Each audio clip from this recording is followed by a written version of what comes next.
झाली बोलायाची सीमा तीर्थ पर्व काळ अवघे पाया पैसकळ आयसा संतांचा महिमा झाली बोलायाची सीमा तुका म्हणे देवा त्यांची केली पावे सेवा आयसा संतांचा महिमा झाली बोलायाची सीमा विठ्ठल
अलिंगन घडे मोक्ष सायुजता जोडे ऐसा संतांचा महिमा झाली बोलायाची सीमा महायोग पीठे तटे भीम रक्तम वरम पुंडरीकाय दातु मुनींद्र हे समागती तिष्ठन्तमानंद कंदम परब्रह्मलिंगम भजे पांडुरंगम पांडुरंगा करू प्रथम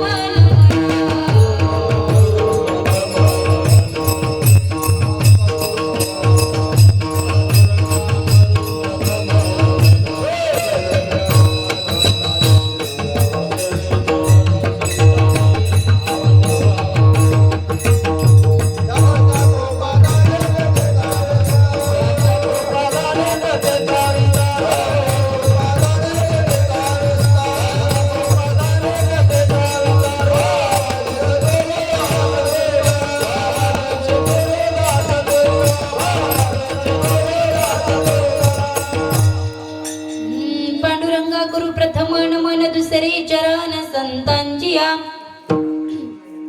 त्यांच्या कृपादाने कथेचा विस्तारू बाबाजी सद्गुरुदास तुका ओम नमो ज्ञानेश्वरा करुणा करा दयाळा तुमचा अनुग्रह लाधलो पावन झालो चराचरी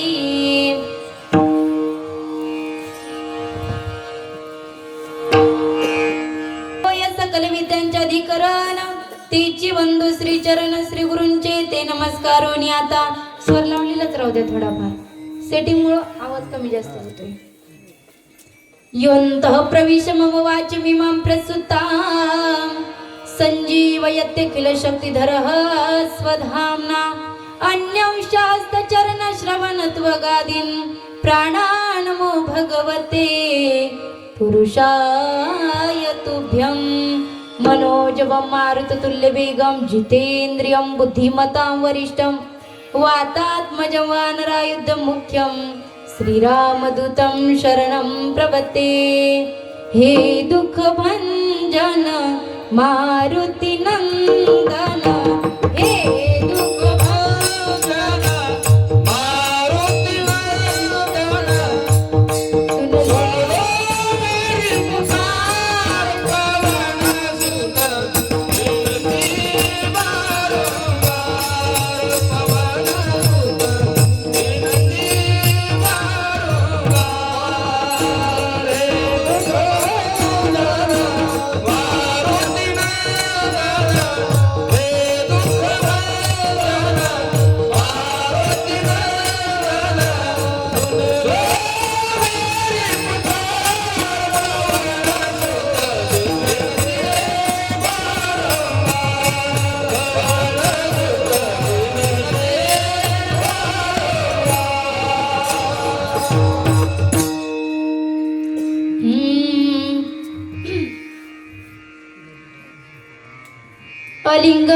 जोडे मोक्ष सायुजता जोडे आईसा संतांचा महिमा झाली बोला याची सीमा विठ्ठल विठ्ठल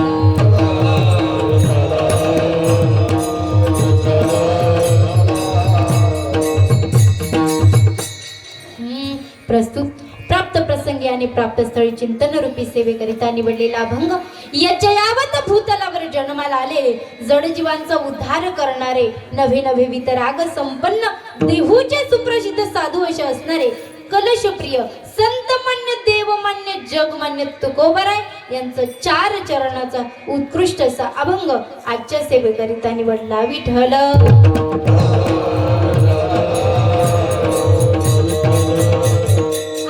प्रतिपाद्य विषय असा आहे की संतांची भेट झाल्याच्या नंतर जीवनामध्ये कशाची प्राप्ती होते किंवा जीवनामध्ये सायुज्यता नावाच्या मोक्षाची प्राप्ती जीवनामध्ये प्राप्त होते. म्हणून काय करायचं तर संतांना भेटायचं, संतांना आलिंगन द्यायचं, संतांना मिठी मारायची किंवा संतांना कवटाळून धरायचं. मग जगद्गुरु तुकोबाराय सांगतात, ऐका सज्जनांनो, संतांना आलिंगन मिळाल्याच्या नंतर संतांचा एवढा काही मोठा महिमा आहे, एवढा काही मोठा महिमा आहे की यापुढे बोलण्यासाठी माझ्याकडे शब्द नाही. झाली बोला याची सीमा, यावर थांबत नाही. तर ऐका तुकोबाराय सांगतात, ऐका सज्जनांनो, तृतीय चरणात सांगतात की ऐका सज्जनांनो, काय करा माहिती आहे, संतांची भेट तुमच्या जीवनामध्ये झाली, संतांना तुम्ही मिठी दिली, संतांना तुम्ही कवटाळून धरलं, म्हणजे संतांनी प्राप्त करून दिलेल्या मोक्षाची प्राप्ती आपल्या जीवनामध्ये झाल्याच्या नंतर यापुढे माझ्यासाठी शब्द नाही.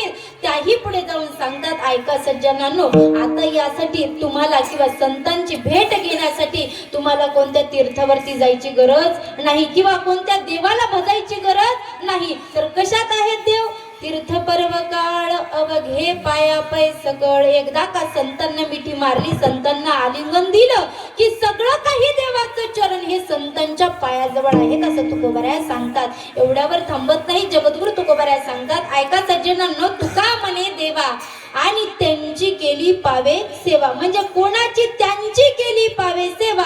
म्हणजे संतांची सेवा केल्याच्या नंतर देवाची सेवा आपल्या जीवनामध्ये प्राप्त होते. असा अभंगाचा सरळ सरळ भावार्थ मी तुमच्या समोर मांडला. आता झोपले तरी चालेल विठ्ठल.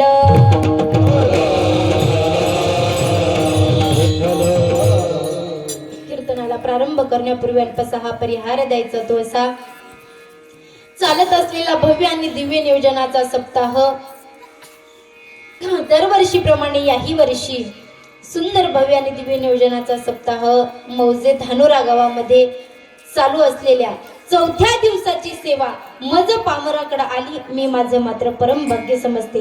मज पामर आहे काय थोरपण, पायीची वाहन पायी बरी, किंवा तुकोबाराय सांगतात, माझिया माझिया माझिया रे. गायन करत असताना विको द्या, बोलत असताना विको कमी करा. माझिया माझिया माझिया रे, माझी बोबडिया बोला, माझी बोबडिया बोला, माझिया रे,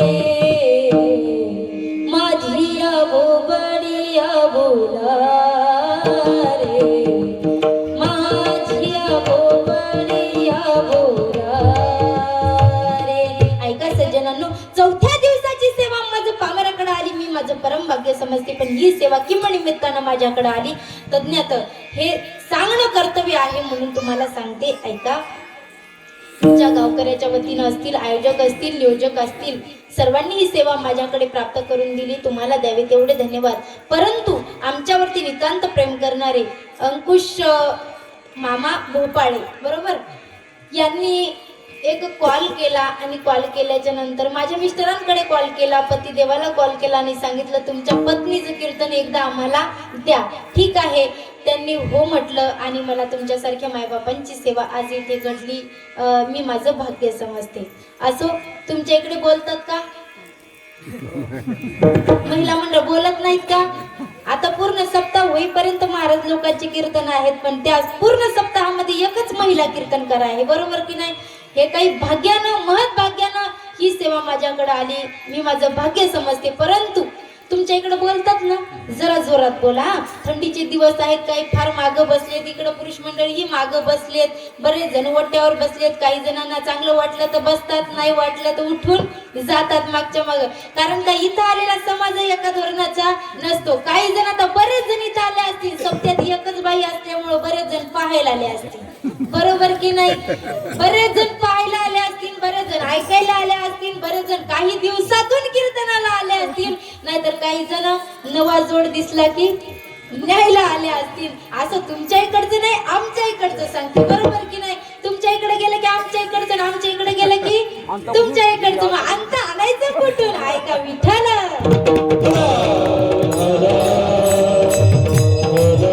एरवी आमचं चालायचं कसं, बरोबर की नाही? फक्त तुम्ही काय करा, आपल्याकडे 1 तास टाइम आहे, बरोबर आहे? फक्त 1 तासात तुम्ही फक्त हातानं टाळी आणि मुखानं नामस्मरण करायचं, एवढंच तुम्हाला 1 तासभर काम आहे. परंतु मला काही बोलल्याशिवाय कीर्तन करता येत. चुकीचं जरी बोलला तरी चालेल, पण जोरात बोला, बरोबर की नाही?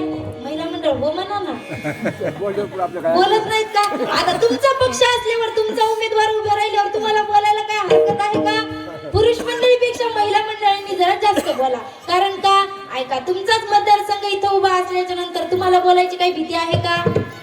असू द्या, काय असू द्या भीती, तरी भीती मनात बाळगायची नाही आणि खनाखना उत्तर द्यायची. कारण का, तुमच्या इकडे नियम वेगवेगळे असू शकतात, आमच्या इकडे वेगवेगळे असतात, बरोबर की नाही? आमच्या इकडं माझी भाषा समजते, पण तुम्हाला धानोरा बंजारा, मी आधीच कॉल केल्याच्या नंतर विचारलं, बंजारा म्हणल्यावर आपल्याला मराठी भाषा बोलायची की बंजारा बोलायची हे काही कळालं नव्हतं. पण बापूंनी सांगितलं, नाही असं काही नाही, गावाचं नाव बंजारा आहे, पण सगळे माणसं काय बोलतात, मराठी बोलतात. पण मराठीतही फार फरक आहे बरं का. म्हणून तुमच्या इकडे माझी मराठी समजते का? आमच्या इकडे बरंच वेगळं आहे. आमच्या इकडे माणसं मेल्यावर जातात, तुमच्या इकडे जिवंतपणे. विठ्ठल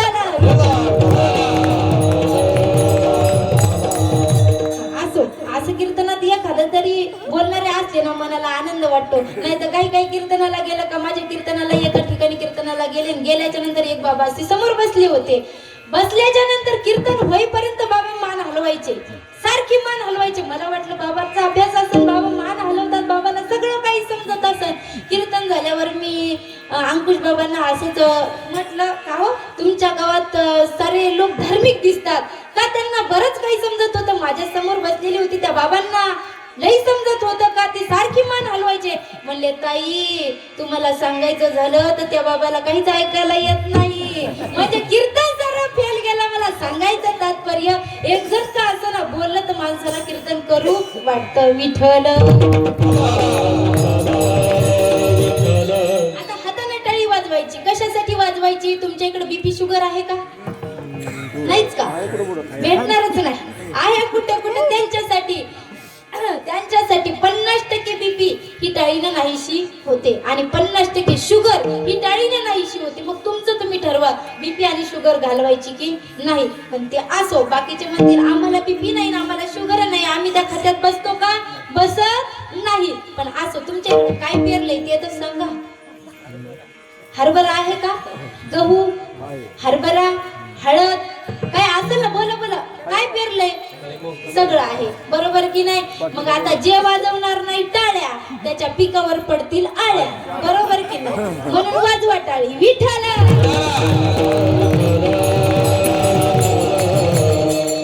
चला, माझी तारीख घेतली मी, माझं परम भाग्य समजते. तुम्ही बोलत चला. सर्वांना श्रोते मंडळींना द्यावे तेवढे धन्यवाद.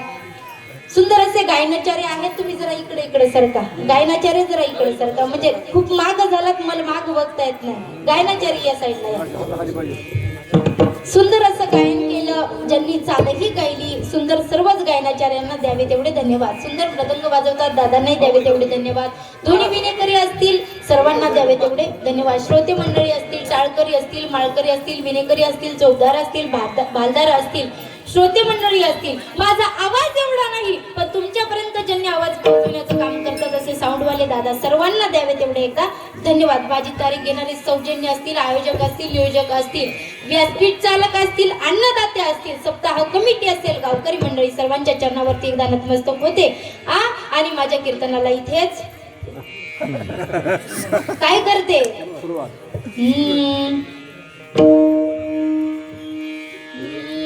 मस्तक हे पायावरी, मस्तक हे पायावरी यावा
मस्तक हे पायावरी या वारकरी संतांच्या अलिंगन घडे मोक्ष सायुजता जोडे आयसा संतांचा महिमा झाली बोला याची सीमा. अभंगात प्रवेश करण्यापूर्वी एका शब्दाचा अर्थ आपण बघूयात. ऐका. मोक्ष सायुजता नावाचा मोक्ष मिळवण्यासाठी आम्हाला कुणीकडे जावं लागेल? मोक्ष आहे का? मोक्ष मिळतो का? मोक्ष भेटतो का? ऐका सज्जनांनो, मोक्ष मिळतो, मोक्ष भेटतो, पण मोक्ष नेमका कुणीकडे भेटतो? मोक्ष संताकडे आहे का मोक्ष देवाकडे आहे? इथे आम्ही कन्फ्यूज होतो, बरोबर की नाही? आता इथं आल्याच्या नंतर आधीच आम्ही संसाराने हँग झालोय. उठलं सुटलं संसार, उठलं सुटलं संसार, आमच्या मागं संसाराचं जे रहाटगडग चालू आहे ना, त्यामध्ये आम्हाला मोक्ष संताकडे मिळतो का मोक्ष देवाकडे मिळतो हे आम्हाला निश्चितपणे माहिती नाही. असं ऐका. मग मोक्ष संताकडे मिळतो, मोक्ष देवाकडेही मिळतो. तर अभंगात जर सांगितलंय तुकोबराय सांगतात आलिंगन संतांचं झाल्याच्या नंतर माणसाच्या जीवनामध्ये मोक्षाची प्राप्ती होते. पण आम्ही असं ऐकलंय हो की देवाकडे मोक्ष आहे. काय? आम्ही असं ऐकलंय मोक्ष देवाकडे आहे आणि तुम्ही इथे सांगताय मोक्ष संताकडे आहे. मग इथे कन्फ्यूज करू नका. तुम्ही आम्हाला निश्चिंतपणे सांगा मोक्ष देवाकडे आहे का मोक्ष संताकडे आहे? ऐका सज्जनांनो, मोक्ष देवाकडे आहे का मोक्ष संताकडे आहे याचं निश्चितपणे उत्तर ऐका. मोक्ष संताकडेही आहे आणि मोक्ष देवाकडेही आहे. पण देवाकडला मोक्ष थोडासा लेट आहे आणि संताकडे मात्र लगेच रिझल्ट आहे. ज्याप्रमाणे तुम्ही बोला हा, ज्याप्रमाणे तुम्ही सरकारी दवाखान्यामध्ये गेल्याच्या नंतर तुम्हाला चेकअप करण्यासाठी किती टाइम लागतो? बोला, किती टाइम लागतो? किमान 1 तास लागतो, बरोबर की नाही? सरकारी कामासाठी सरकारी दवाखान्यात गेला, सरकारी हॉस्पिटल मध्ये गेलात तर तुम्हाला 1 तास चेकअप करण्यासाठी लागतो. तत्पूर्वी तुम्ही जर प्रायव्हेट हॉस्पिटलला गेलात, प्रायव्हेट, माझं बोलणं कळतंय ना, प्रायव्हेट दवाखान्यात जर गेलात तर तुम्हाला चेकअप करण्यासाठी किती मिनिट किती लागतील? किमान 5 मिनिट. माझं बरोबर आहे का? ऐका ध्यानात द्या. सरकारी हॉस्पिटल मध्ये गेला तर तुम्हाला चेकअप करण्यासाठी 1 तास लागतो. तेच जर तुम्ही प्रायव्हेट हॉस्पिटलला चेकअप करण्यासाठी गेला तर तुम्हाला किमान 5 मिनिट लागतील. म्हणजे काही सरकारी काम आणि 12 महिने थांब. त्याचप्रमाणे जगद्गुरु तुकोबाराय सांगतात, ऐका सज्जनांनो, अरे संताकडे मोक्ष आहे, देवाकडेही मोक्ष आहे, पण देवाकडला मोक्ष थोडासा लेट असल्या कारणानं माणसं देवाकडल्या मोक्षाला कंटाळले. मग संताकडे लगेच रिझल्ट आहे. कसं आहे? अर्धा क्षण घडता संतांची संगती, अर्धा क्षण घडता संतांची संगती, अर्धा क्षण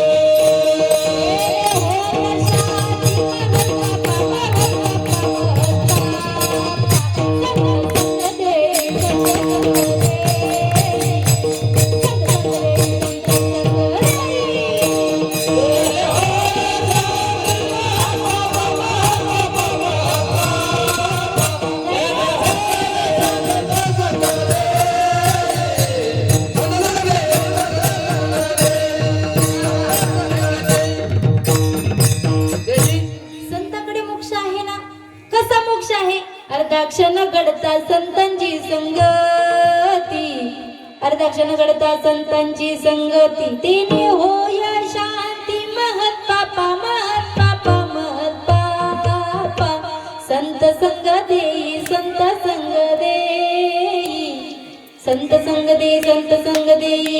ऐका सज्जनांनो, संताकडे मोक्ष आहे ना, मग मोक्ष मिळतो. पण देवाकडे जर 1 मिनिट लागत असेल तर देवाकडच्या मिनिटापेक्षा अर्ध्या क्षणात ज्या संतांकडे काम आहे ना तिथे काम होतं. म्हणून संताकडे काय आहे? मोक्ष आहे. पटलं का माझं बोलणं?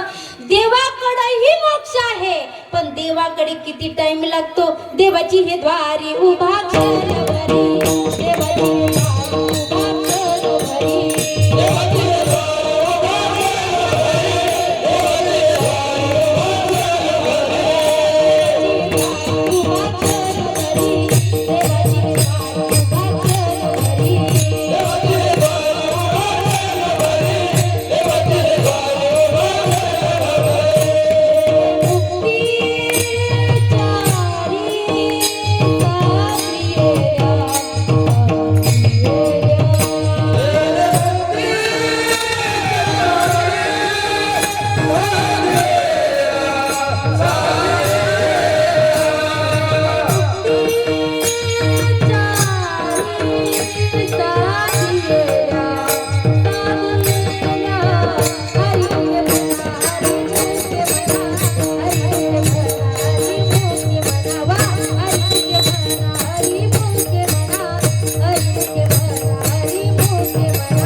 देवाकडे मोक्ष आहे, संताकडेही मोक्ष आहे, पण देवाकडे देवाची हे द्वारी उभा क्षणभरी, 1 क्षण ज्या देवाकडे लागतो तिथेच संताकडे अर्धा क्षण लागतो.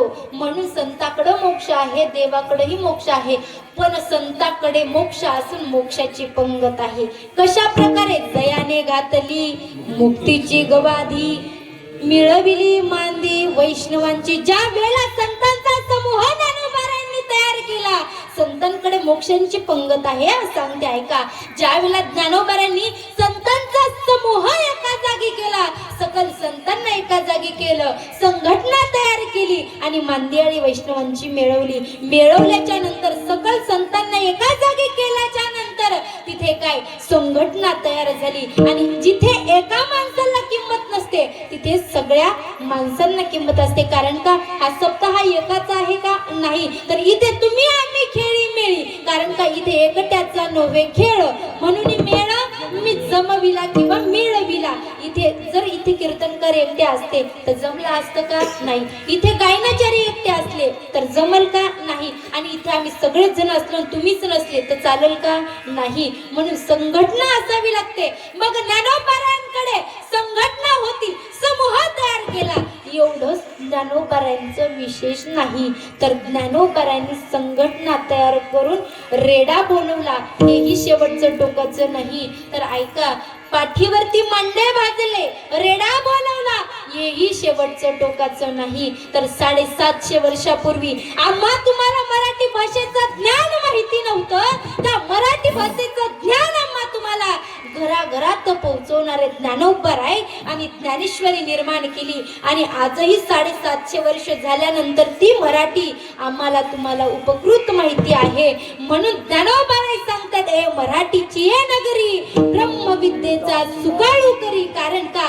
ज्या मराठी भाषेचं ज्ञान आम्हा तुम्हाला माहिती नव्हतं, त्या मराठी भाषेचं ज्ञान घराघरात पोहोचवण्याचं काम हे ज्ञानोबारायांनी केलं. एवढ्यावर थांबत नाहीत ज्ञानोबाराय, एवढ्यावर थांबत नाहीत. शेवटच्या टोकाचं योगी आहेत, ज्ञानी आहेत, तरीही पंढरपूरचे वारकरी आहेत, एवढ्यावर थांबत नाहीत. तर ज्ञानोबारायांचं शेवटचं टोकाचं स्थान म्हणजे काय?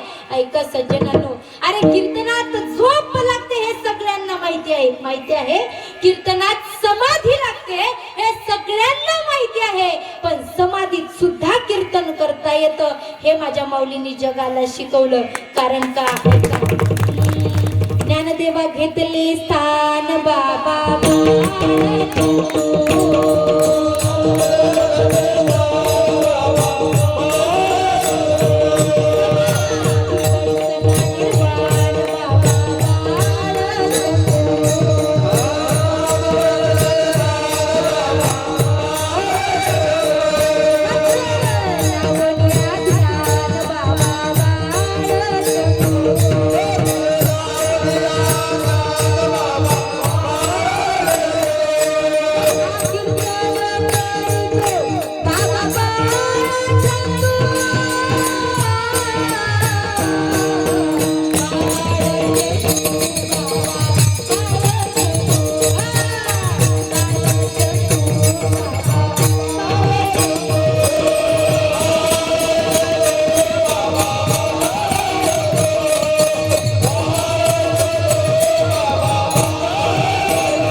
समाधी बैसला निर्वाण बाबा बाळ चंदू लक्ष लावून या ध्यान बाबा बाळ चंदू करतात काय कथा कीर्तन करीतो बाबा बाळ चंदू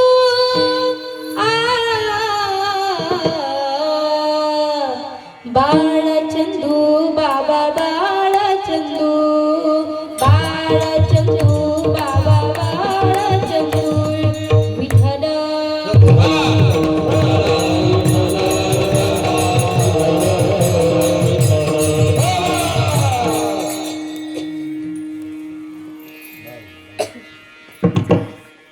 म्हणून हेच शेवटचं टोकाचं नाही तर समूह तयार केला संघटना तयार केली माझ्या ज्ञानोबारांनी शेवटचं टोकाचं समाधीत सुद्धा कीर्तन करता येतं जगाला शिकवलं इथे एकट्याची किंमत नाही म्हणून एकच टाळी झाली चंद्रभागे वाळवंटी माझा ज्ञान राजा गोपाळांशी लाह्या वाटी अरे सज्जनांनो ऐका आम्हा तुम्हाला स्वतःचा संसार सुखाचा करता येत नाही का करता येतो बोला करता येतो काय स्वतःचा संसार आमचा आजा मेला पंजा मेला आजा मेला पंजा मेला आजा मेला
जोरदार होऊ द्या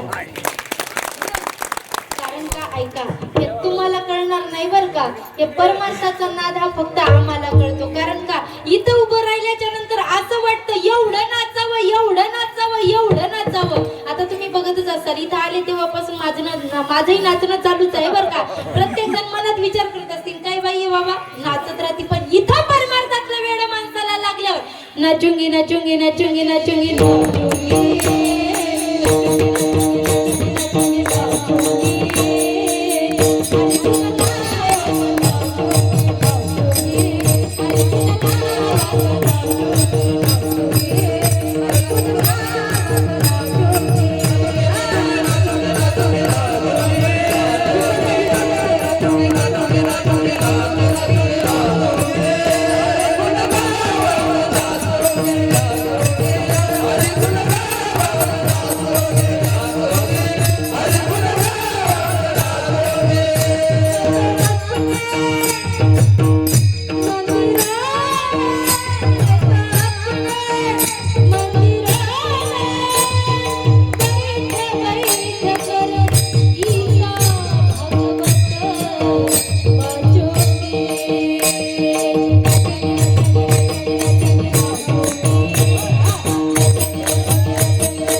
असतं गायनाचार्य असतात सिंगर सारखे, बरोबर, आणि मृदंग असतो डीजे सारखा, त्यामुळं आम्हाला इथं नाचावं वाटतं. विठ्ठल. चला, आपलं काय चालू आहे? बरं जण म्हणतील कीर्तन चालू आहे. मलाही माहित आहे कीर्तनच चालू आहे, पण कीर्तनात काय चालू आहे ऐका. संसाराचं रहाटगाड गाठत असताना आजा मेला पंजा मेला, इथूनच निघून बाहेर. आजा मेला पंजा मेला बाप मसना गेला, आणि देखत देखत नातू पंतू तोही तैसा झाला. ते संसाराचं रहाटगड हाणत असताना आम्हाला आमचा स्वतःचा संसार सुखाचा करता येत नाही, पण जगाचा संसार सुखाचा करण्याचं काम माझ्या माऊलींनी केलं. अवघाची संसार सुखाचा करीन आनंदे भरीन तिन्ही लोका. म्हणून जोपर्यंत संत होते तोपर्यंत आम्हाला कळाले नाहीत ही आमच्या महाराष्ट्राची खंत आहे. विठ्ठल.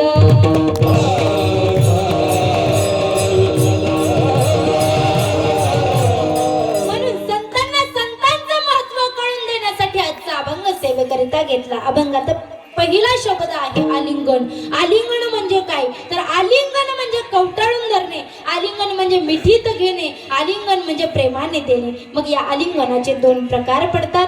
पहिलं आलिंगन आहे प्रेम स्वरूप आणि दुसरं आलिंगन आहे द्वेष स्वरूप. द्वेषाचं आलिंगन म्हणजे कपटाचं आलिंगन आणि प्रेमाचं आलिंगन म्हणजे मिठीत प्रेमानं घेणं म्हणजे दुसरं आलिंगन. प्रथमतः द्वेषाचं आलिंगन पाहू, नंतर आपण प्रेमाचं आलिंगन पाहू. तत्पूर्वी भजन करा. विठ्ठल.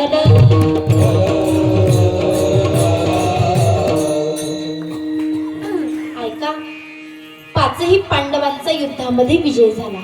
फक्त पहिला पॉइंट ध्यानात ठेवा की विषय द्वेषाचं आलिंगन सांगते, कपटाचं आलिंगन सांगते.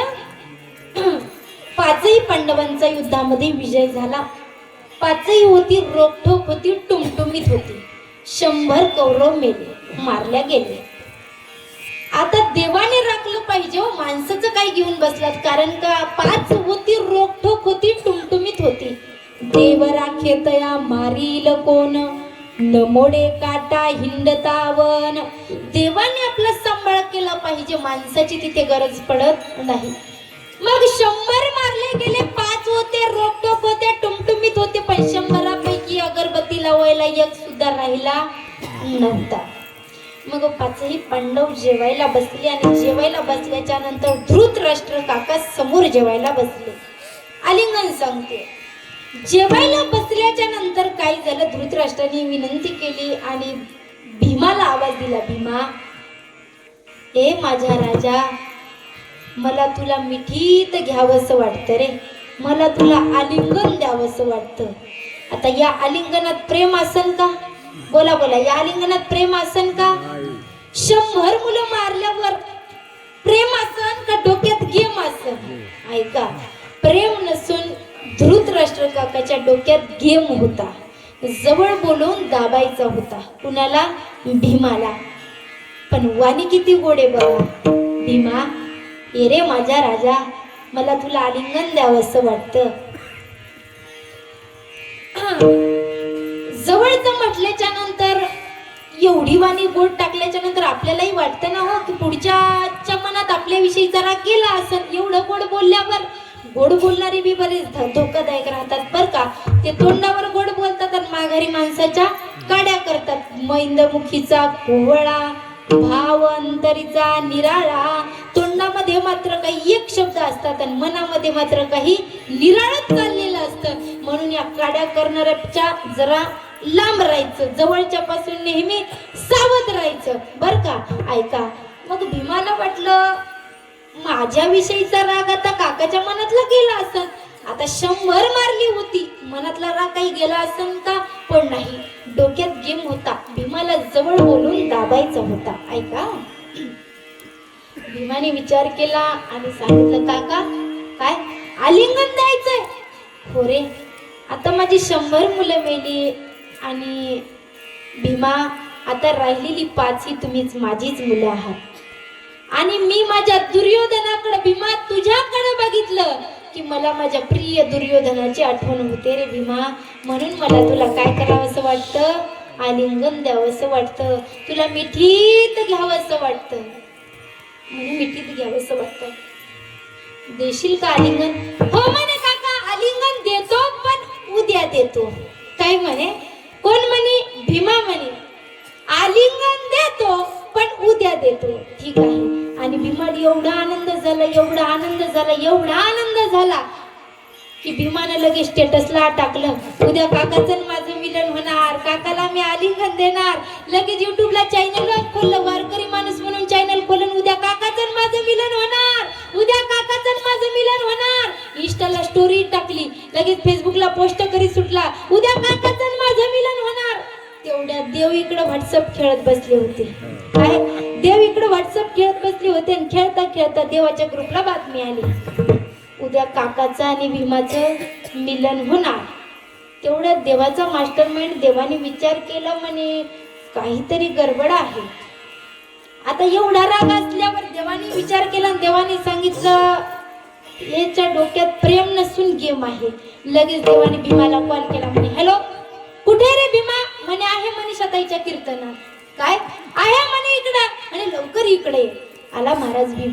आता भीम कुणाच्या नादी लागत नव्हता आणि भीमाच्याही कोणी नादी लागत नव्हतं. भीम तसा वजनदार होता बर का. काय सांग? देवाने सांगितलं, अरे तुला वाचायचं असन, जगायचं असन तर काकाला आलिंगन देऊ नको. काय? काकाला आलिंगन देऊ नको? हो बाबा माझा ऐक, तू जगायचं असन, तुला वाचायचं असन तर आलिंगन देऊ नको. नाही म्हणे, तुला काय करायचंय देवा? आमच्या घरच्या मॅटर मध्ये तू कशाला पडतोस? कोणाला म्हणतो? देवाला म्हणतो. ऐका, ध्यान देऊन ऐका. कोणाला म्हणतो? देवाला म्हणतो. देवाने सांगितलं, अरे भीमा, तुझ्या घरच्या मॅटर मध्ये जर पडायचं नसतं तर 18 दिवसाचं तुझ्या भावाच्या रथाचं सारथ्य करून तुझ्या भावाचा विजय प्राप्त करून दिला. तो काय आमच्या घरचा मॅटर होता का? आमच्या घरचा होता का? आणि तुझ्या घरच्यासाठी आम्ही आमचं घरदार जाळलं ना, द्वारकेच्या राणा. भगवंताला इथे यावं लागलं पांडवाच्या घरी, तेव्हा कुठेतरी भीम गाराला. नाही तर भीम कुणाला मोजीत नव्हता. भीम एवढा वजनदार होता, एवढा वजनदार होता. एकदा का भीमानं हत्तीच्या शेपटाला धरलं आणि वर फेकलं की परत हत्ती खाली येत. एवढा भीम वजनदार होता. मग हत्ती जायचा कुठं? आता कशी सॅटेलाइट सोडल्या जातात अभियंत्रीनं, त्याचप्रमाणे हत्तीवर जायचा, परत खाली येत नव्हता. मग भीमात एवढी ताकद का होती? तर त्या काळचा भीम हा आईच्या हातचं जेवण करायचा. काय? त्या काळचा भीम हा आईच्या हातचं जेवण करायचा. आताच्या भीमांना पटतं का आईच्या हातचं जेवण? बोला बोला बोला. इथं भीमा जरा तुम्ही आहात ना भीम? आताच्या भीमांना पटतं का आईच्या हातचं जेवण? एक जण भीम तर आपला भीम जेवायला बसला आणि आपला भीम जेवायला बसल्याच्या नंतर आईवरच धावला. काय गाई, असली पातळ भाजी केली, चपात्या जाड केल्या, भात करपवला, 10,000 हजाराचा किराणा महिन्याला घरात आणून टाकतो. काय असली भाजी केली? परत उद्यापासून जर स्वयंपाक करशील तर माझ्याची गाठ आहे.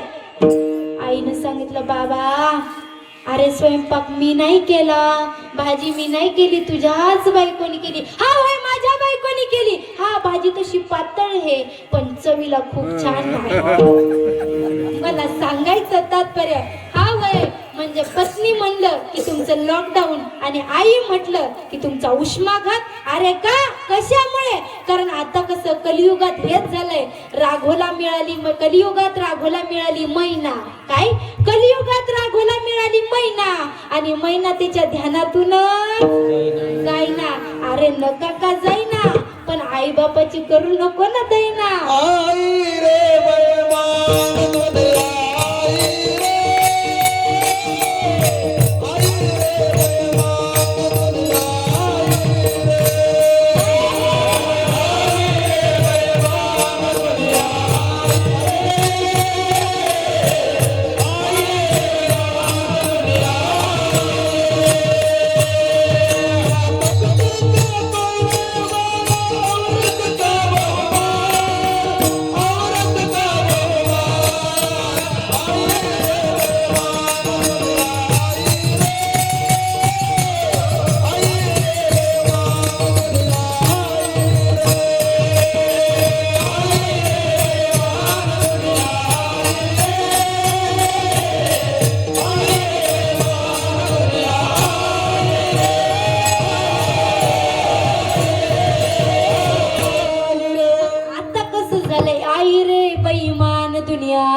दुनिया आई रे. कारण या कलियुगाचं वारच तसं फिरलंय महाराज, सगळं काही उलट झालंय. बर असो, मग भीमात एवढी ताकद का? तर त्या काळचा भीमा आईच्या हातचं जेवल्याशिवाय त्या भीमाचं पोट भरत नव्हतं. एवढीच ताकद हनुमंतरायामध्ये सुद्धा होती. कारण का? अंजनीच्या तपासाठी महारुद्र आले पोटी, किंवा अंजनी मातेच्या दुधाचा एक जरी थेंब दगडावरती पडला तर धाड दिशेनं तो गड फुटायचा. एवढी ताकद दुधामध्ये होती, म्हणून हनुमंतराय सुद्धा ताकदवान झाले. आताच्या महिलांमध्ये दुधाचं जीवनसत्व राहिले का? नाही महाराज, आता दुधाचं जीवनसत्व राहिलं नाही. आता कसं जन्माला आलं तेव्हापासून चालू झाली बाटली, आणि फक्त मरेपर्यंत बाटली. फक्त टोपणात बदल होतो, रबराचं जातं प्लास्टिकचं येतं, प्लास्टिकचं जातं पत्र्याचं येतं. एकदा का पत्र्याच्या नादाला लागले की ते आम्हाला बी आवरत नाही. कारण का? ऐका, या बाटलीनी या दुधाने बी लेकरं आता चांगले राहिले नाहीत, हो नीट राहिले नाहीत. आता कसे झालेत? कमरत दबलेत आणि ढेरीत फुगलेत आणि कुपोषित झालेत. बर का? हे चिमणीवाणी तोंड नुसते हा हा हा करतात महाराज, कुपोषणात भास झालेत. बर का? पण असं ऐका, ही जर एकदा पत्र्याच्या नादाला लागली की 100 गंधावाली असू द्या, हो एक पेनर येत. बंद करा तुमचा हरिपाठ. हा, आणि तुम्ही काय लायकीचे ते आम्हालाही माहिती आहे. तुमच्यात जर लायकी असेल तर पिऊन दाखवा. म्हणजे त्यांच्या गंधासाठी किंवा त्यांच्या पिण्यासाठी आम्ही पिऊन दाखवायचं का? नाही महाराज. पण असो, 60 वर्ष झाली ना सप्ते चालू आहेत ना. तुमच्या गावात किती वर्षापासून चालू आहे? 52 वर्ष. ऐका, 40, 50, 60 वर्ष झाले सप्ते चालू आहेत. तुम्ही बरेच लोक महाराज वाटे लावलेले आहेत, पण तुमच्यात काही बदल तुम्ही मान्य करायला तयार आहेत? अजिबात नाही. असे बरेच महाराज लोक तुम्ही वाटे लावले, पण तुमच्यात कीर्तन तरी कवर ऐकता. युट्यूब कीर्तन, फेसबुक कीर्तन, व्हॉट्सअप कीर्तन, एखादा जन्माला कीर्तन, एखादा मेला कीर्तन, त्याच्या वास्तुशांतीला कीर्तन, त्याच्या घराला कीर्तन, दाराला कीर्तन, सगळे कीर्तन. कीर्तनकार जाम झाले, सांगून तुम्ही जाम झाले. ऐकू कीर्तन ऐकता तरी कवर. आमच्यात काही बदल आहे की नाही? 60 वर्ष झाले सप्ते चालू आहेत, पण आमच्यात काही तीळ मात्र बदल इथं आहे. तर म्हणतात व्यसन करणं वाईट आहे. रात्रीच्या कीर्तनात झाल्याबरोबर एकाने दोघांनी मित्र घेतले. तुमच्या इकडे खात नाहीत ना? खातच नसतील, बरोबर, इमानदार आहेत तुम्ही. आणि पेनार तर दूरच असतील, तुमच्या इकडे भेटतही पण नसेल, बरोबर की नाही? रात्रीच्या कीर्तनात झालं व्यसन करू नका आणि घेतली तंबाखू हातावर. 2 जण मित्र मंडपाच्या बाहेर निघाले. म्हटले, काय र, रात्रीची बाई लय झपकीत होती बा. आणि गावकऱ्यांना अंदाज लय निवडून महाराज लोक आणलेत. हा,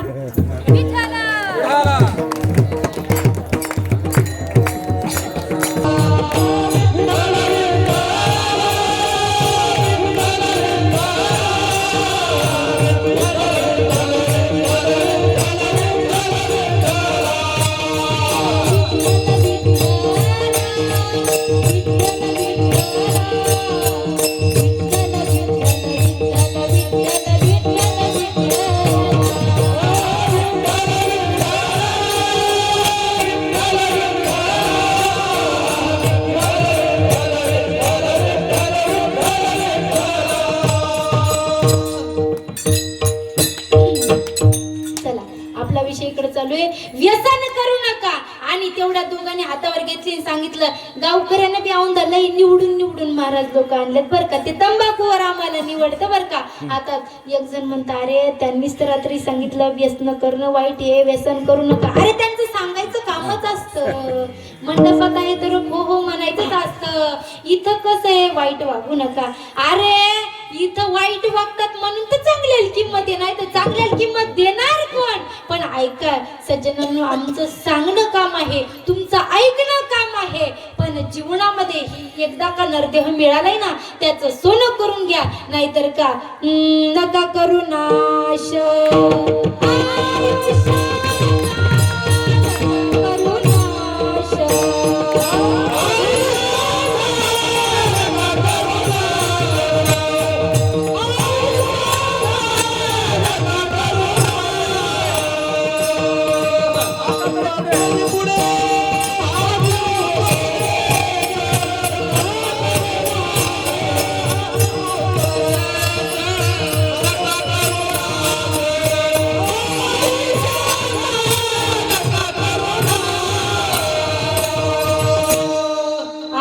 तरी पुढे हाची उपदेश नका करुणाश आयुष्याचा नका करुणाश. कारण का आमचं सांगणं काम आहे, जन्माला आल्याच्या नंतर माणूस येताना काही घेऊन येत नाही आणि जाताना काही घेऊन जात नाही, पण जीवनामध्ये व्यसन करणं हे वाईट आहे. क्या लेके आया बंदा क्या लेके जाएगा, क्या लेके आया बंदा क्या लेके जाएगा. 2 दिन की जिंदगी है 2 दिन का मेला, 2 दिन की जिंदगी है 2 दिन का मेला. म्हणून काय माणसाच्या जीवनामध्ये काय आहे, क्या किया क्या किया क्या किया रे, तूने जीवन गमा दिया, तूने जीवन गमा दिया, क्या किया इस बाला खाली मुझको रे, इस बाला खाली मुझको दिया.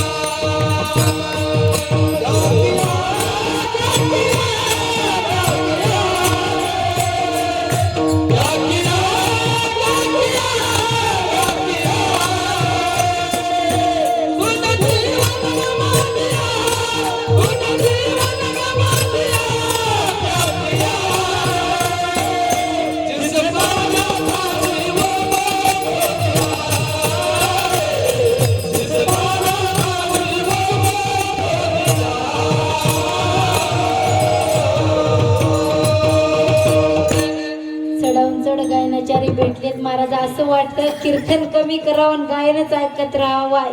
किती सुंदर गायन करतात महाराज बर का. कारण का जन्माला येताना क्या किया क्या किया क्या किया रे, किंवा अमृत छोड़ा पिता हर शराब में, भगवान के नाम से मुंह मोड़ लिया. क्या किया क्या किया क्या किया रे, तूने जीवन गमा दिया, तूने जीवन गमा दिया, क्या किया रे. जिसे पाना था उनको तो खो दिया, जिसे पाना था उनको तो खो दिया रे. ऐका महाराज, म्हणून व्यसन करू नका. चला विषयाकडे. भीम वजनदारी इथं आपला विषय चालू आहे आणि भीमाने सांगितलं देवा अरे आता शब्द दिलाय, बोले तैसा चालेन त्याची वंदावी, पावले मी शब्द दिलाय काकाला, आता आलिंगन द्यायचं चुकणार नाही. देवाने सांगितलं अरे तुला आलिंगनच द्यायचंय ना, दे बाबा, पण 2 मिनिटाचा वेळ मात्र मला दे. ठीक आहे म्हणे. 2 मिनिटाचा वेळ घेतला. कुणी घेतला? भगवंताने घेतला. आणि घेतल्याच्या नंतर उद्या सकाळी राजसभा भरली, मंत्रिमंडळ सगळं जमा झालं आणि जमा झाल्याच्या नंतर आलिंगन द्यायची वेळ झाली. आता धृतराष्ट्र काकाचे 100 मुलं मारले गेले होते. भीमाच्या किंवा धृतराष्ट्र काकाच्या डोक्यात काही कमी राग असन का हो? नाही. त्या क्षणी धृतराष्ट्र काकाला दिसत नव्हतं. त्यावेळेला सभा भरली आणि ठरवलं गेलं आणि आवाज दिला म्हणे भीमा ये रे माझा राजा, शेवटच्या क्षणाला सुद्धा समोरच्याला गाफीलच ठेवायचं नाहीच, आपला डाव कळला पाहिजे, एवढी वाणी गोड टाकायचा. धृतराष्ट्र काका सांगितलं भीमा ए रे माझ्या राजा, मला तुला आलिंगन द्यावंसं वाटतं, मला तुला प्रेमानं भेटावंसं वाटतं. त्या क्षणी भीम निघाला. देवाचा मास्टर माइंड, देवानं रातोरात त्याच आकाराचा, भीमाच्या आकाराचा लोखंडाचा पुतळा तयार केला होता. त्यावेळेला भीमाला आवाज दिला. भीम निघाला. देवाचा मास्टर माइंड, देवाने सांगितलं भीमा 2 मिनिट थांब. काय म्हणतो देव? 2 मिनिट थांबायला? थांब म्हणे, तुझा दुसरा नंबर आहे. त्यावेळेला हुबेहूब लोखंडाचा जो पुतळा होता ना, तो पुतळा धृतराष्ट्र काकाच्या समोर आणून ठेवला आणि डोक्यात 100 मुलं मारले होते. एवढा राग होता. ज्या वेळेला धृतराष्ट्र काकानं भीमाला भीमा म्हणून आलिंगन दिले, कर कर कर कर कर कर कर कर लोखंडाचा पुतळा जाग्यावरती भुगा केला. काय केला, लोखंडाचा पुतळा जाग्यावरती बुका केला आणि ओरिजिनल भीमाने ती माती घेतली आणि डोक्याला लावली आणि म्हणला, देवा इथे या जागी मी असतो तर वाचलोच नसतो. पळाला भीम घराकडे. सांगायचं तात्पर्य, दृष्टांत संपला. मागचा सिद्धांत असा आहे की हेही आलिंगनच होतं, पण या आलिंगनात प्रेम नसून द्वेषाचं आलिंगन आहे, कपटाचं आलिंगन आहे. हेच आलिंगन दिलं होतं. असंच आलिंगन प्रथमतः दुसरं आपल्या इतिहासांमध्ये साक्षी आहे. इतिहासामध्ये जे घडलं ते आलिंगन असं होतं. कसं होतं ऐका. आलिंगन देणाराही होता आणि आलिंगन घेणाराही होता, पण मनामध्ये मात्र द्वेषाचं आलिंगन होतं, कपटाचं आलिंगन होतं. मग आलिंगन कुणी कुणाला दिलं? मग आलिंगन देणारा होता कसा? अशा वाघिणीचा त्यो छावा,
पण या आलिंगनात प्रेम होतं का? तर नाही. राजांची खानांची भेट ठरली, पण या आलिंगनात प्रेम नसून द्वेष होता. मग हे द्वेषाचं आलिंगन दिल्याच्या नंतर जीवनामध्ये प्राप्ती होत नाही, पण प्रेमाचं आलिंगन दिल्याच्या नंतर जगद्गुरु तुकोबाराय सांगतात, जीवनामध्ये सायुज्यता नावाच्या जर मोक्षाची प्राप्ती करायची असेल तर आलिंगन कसं द्यावं लागतं?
म्हणून अलिंगन घडे मोक्ष सायुजता जोडे. कारण का, जर द्वेषाचं आलिंगन दिल्याच्या नंतर जीवनामध्ये प्राप्ती होत नाही, पण संतांचं आलिंगन जर मिळालं, संतांच्या संगतीचं जर आलिंगन मिळालं, तर जीवनामध्ये मात्र निश्चित सायुजता नावाच्या मोक्षाची प्राप्ती होते.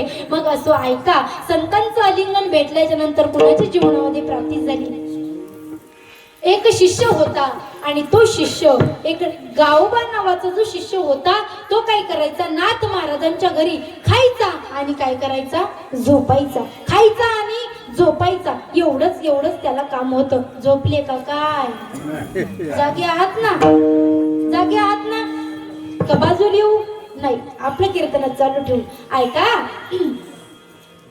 खायचं आणि झोपायचं, खायचं आणि झोपायचं, एवढंच काम होतं त्याला. पण नाथ महाराजाचा मुलगा हरिपंडित, जो काशीला जाऊन उलट शास्त्र त्याने पाठ केलेलं होतं.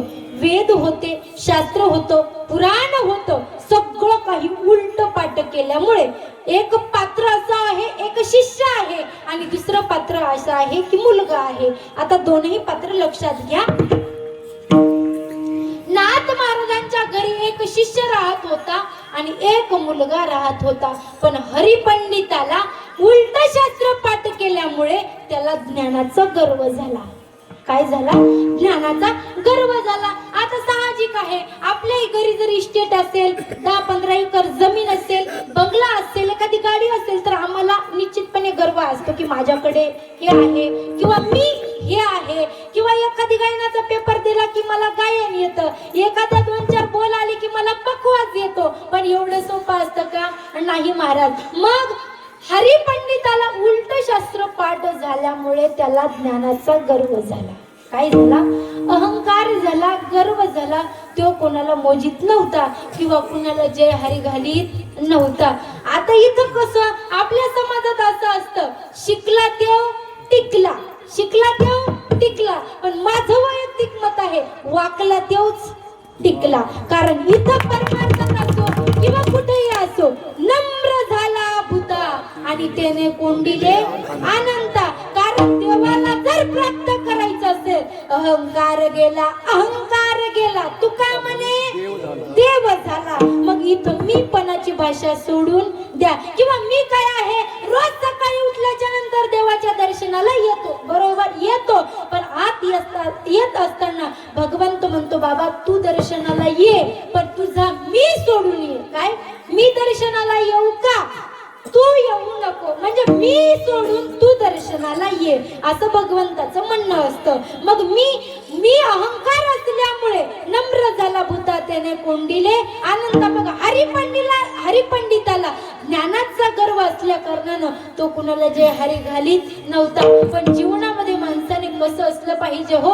नम्र असलं पाहिजे, वाकलं पाहिजे, लहान झालं पाहिजे. कारण का तुकोबाराय सांगतात, लहानपण देगा देवा,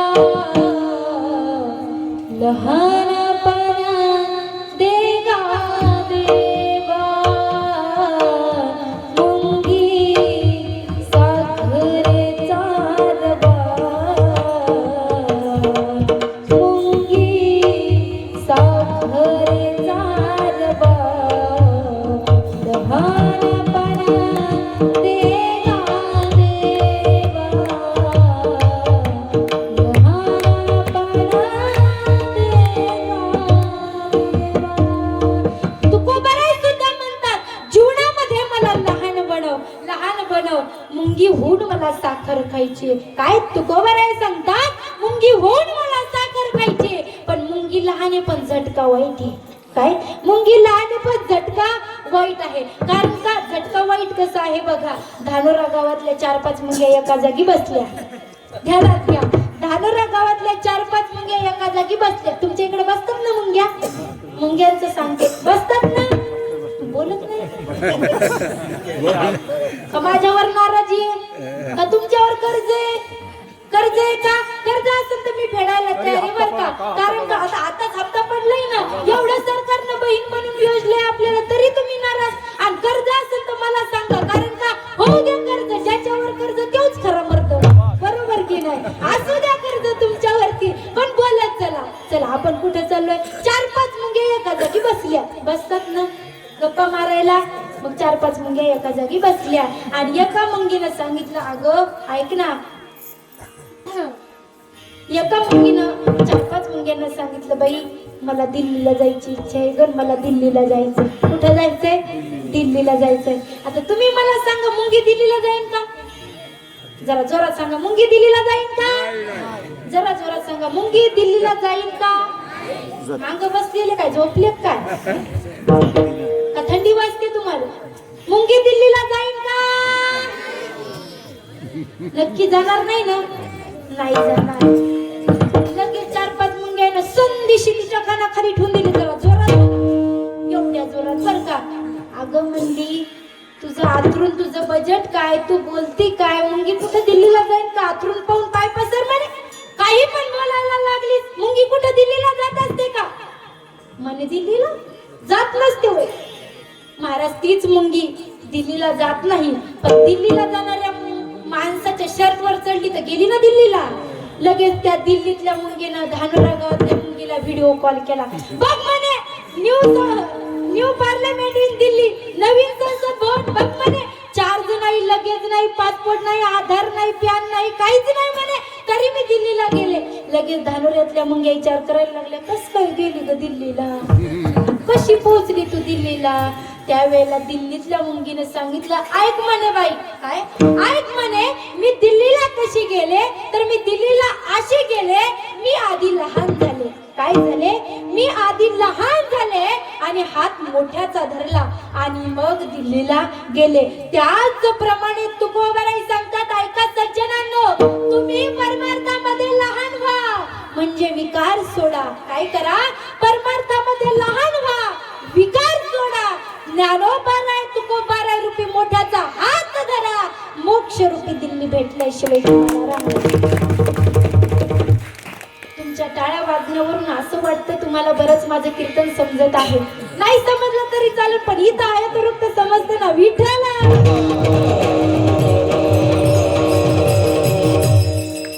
मग तुकोबाराय सांगतात, ऐका सज्जनांनो, लहान व्हा.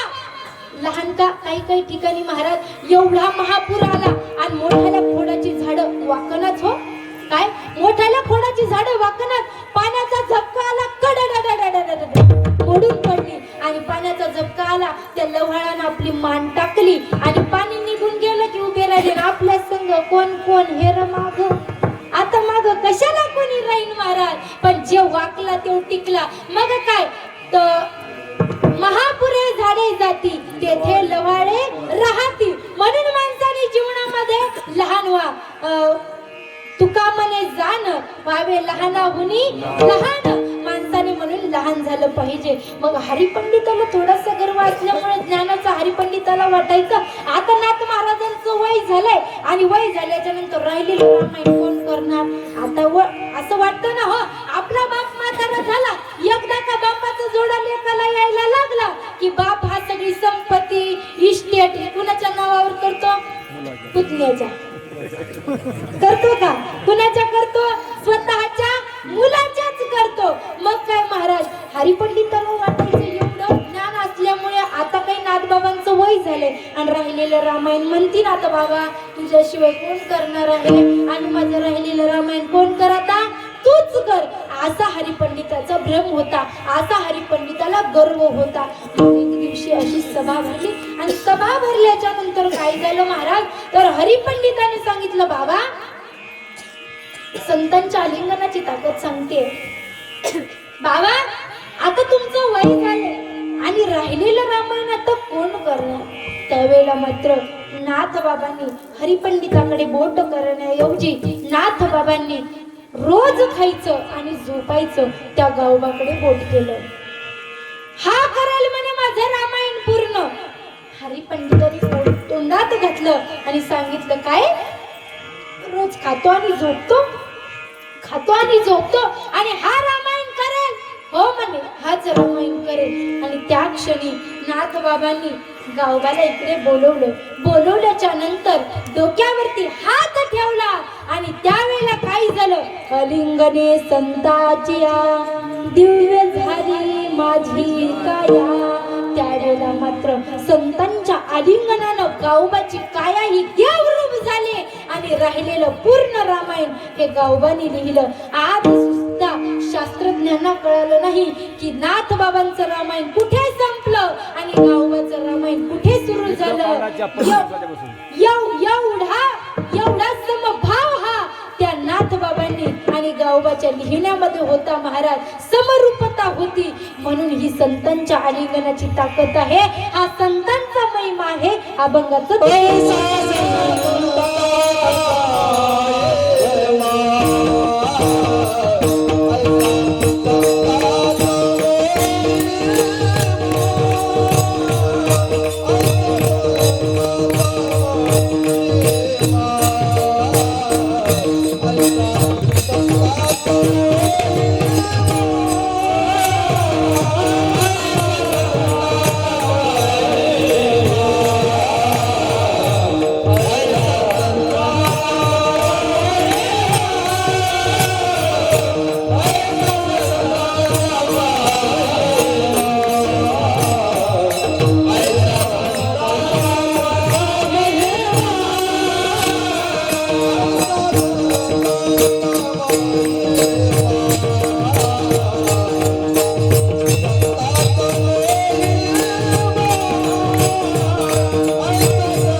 असा संतांचा महिमा आहे मायबाप हो.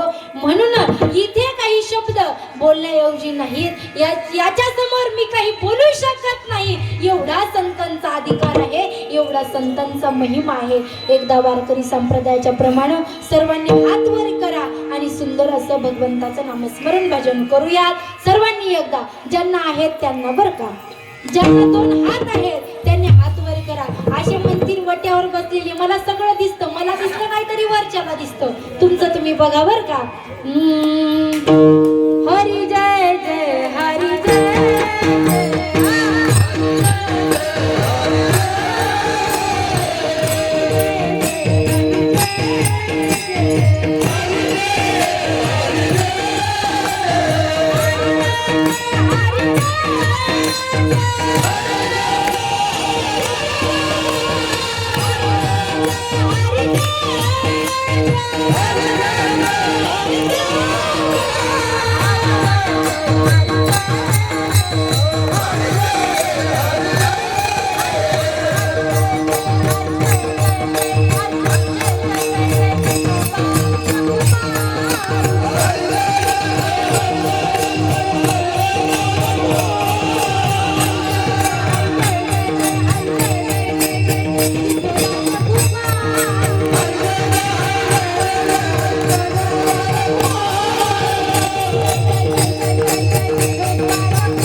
म्हणजे फुटला गेला घरी जाऊ नका काय करायचं. आता जोरदार टाळी होऊ द्या. सगळ्याचे टापला आवाज कमी येतोय का? एकदा टाळ होऊ द्या जरा. पकवा. आणि टाळ, पकवा.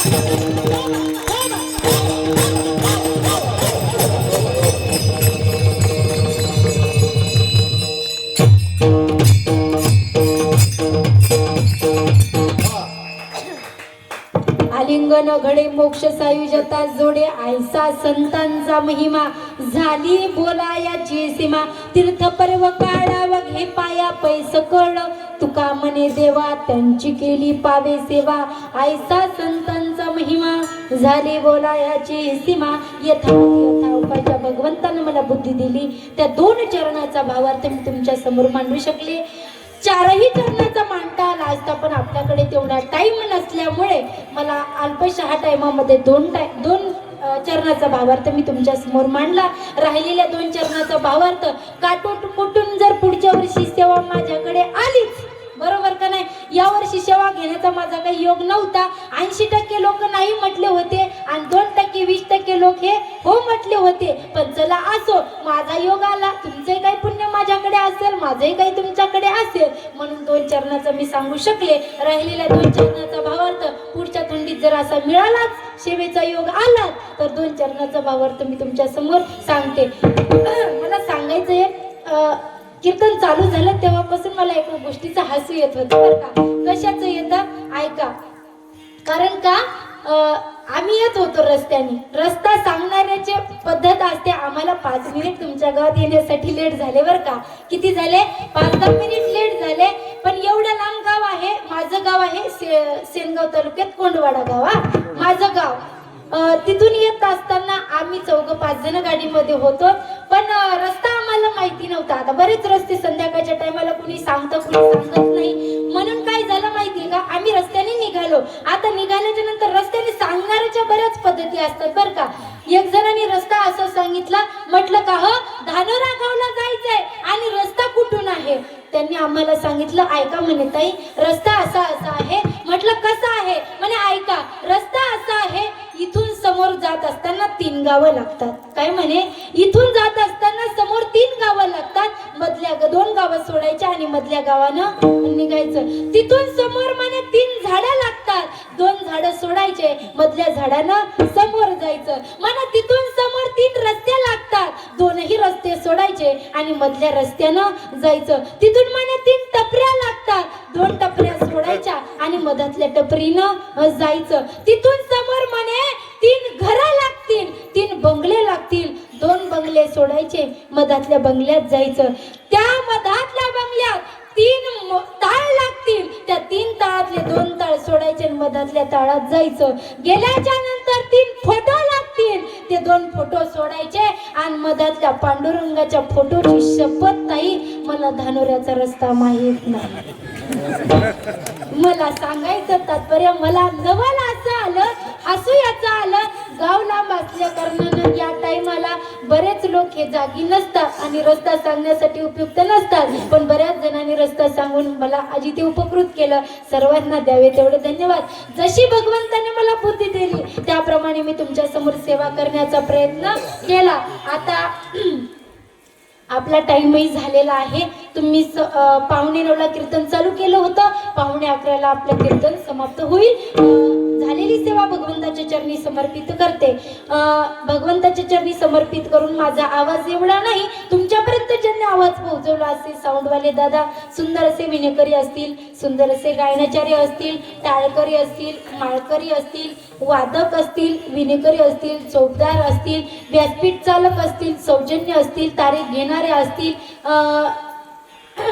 श्रोते मंडळी असतील, तारीख घेणारे एवढे काही भारी असतात. महाराज एका ठिकाणी माझी तारीख घेतली आणि घेतल्याच्या नंतर विचारलं ताई तुम्हाला जेवायला काय लागतं. म्हटलं काहीच नाही लागत, काही असं ते करा. सहसा आम्ही घरूनच जेवून येतो म्हणा. माझं छोटं 1 वर्षाचं बाळ मी घरी ठेवून इथे कीर्तनाला येते. ऐका मग जेवूनच घरून आम्ही येतो. एका ठिकाणी कीर्तनाला गेले आणि सुंदर असं पंचपक्वान्नाचं जेवण होतं. गुलाबजाम होतं, जिलेबी होतं, चपात्या होत्या, भात होता, बासुंदी होती, ठेचा होता, बरंच काही. तोंडाला पाणी काही सुटी देऊ आणि काय महाराज जेवत असताना सुंदर जेवण झालं आणि जेवण झाल्याच्या नंतर त्यांनी विचारलं ताई जेवण कसं झालं? म्हणलं जेवण कसं झालं? एकच नंबर झालं. नाही म्हणे जेवण कसं झालं? म्हणलं नंबर एकच झालं. म्हणे घरी हेच खाता का? नाही म्हणलं घरी गांजरी गवत खातो आणि इथं गुलाबजाम खातो. मला सांगायचं तात्पर्य तारखी घेणारे पण असे असतात महाराज, काही सांगायचं नवल नाही. पण बापूने आमच्यावरती नितांत प्रेम केलं, माझी तारीख घेतली. बापूंनाही द्यावे तेवढे धन्यवाद. सुंदर असे तुम्ही कीर्तन होईपर्यंत मुखानं हसत राहिलात, गुलाबाच्या फुलासारखे चेहरे ठेवले, तुम्हालाही द्यावे तेवढे धन्यवाद. इथे सर्वांना द्यावे तेवढे धन्यवाद. आता ज्यांचं नाव घेतलं ते देव, माझे पतिदेव हे आज माझ्या कीर्तनाला उपस्थित आहेत, यांनाही द्यावे तेवढे धन्यवाद. दोन्हीही चॅनलवाल्यांना द्यावे तेवढे धन्यवाद. आता कुणाचं नाव राहिले का? ओट्यावर असतील, पाट्यावर असतील, शिलापावर असतील, शेतात असतील, घरात असतील, दारात असतील, ओढणारे असतील, पिणारे असतील, खाणारे असतील, झोपणारे असतील, बसणारे असतील, उठणारे असतील, सर्वांना एकदा द्यावे तेवढे धन्यवाद. म्हणजे उद्या कोणी म्हणून माझं नाव घेतलं नाही, म्हणून आता ज्यांचं नाव घेतलं ते देव आणि जे राहिले ते त्यांचं महादेव.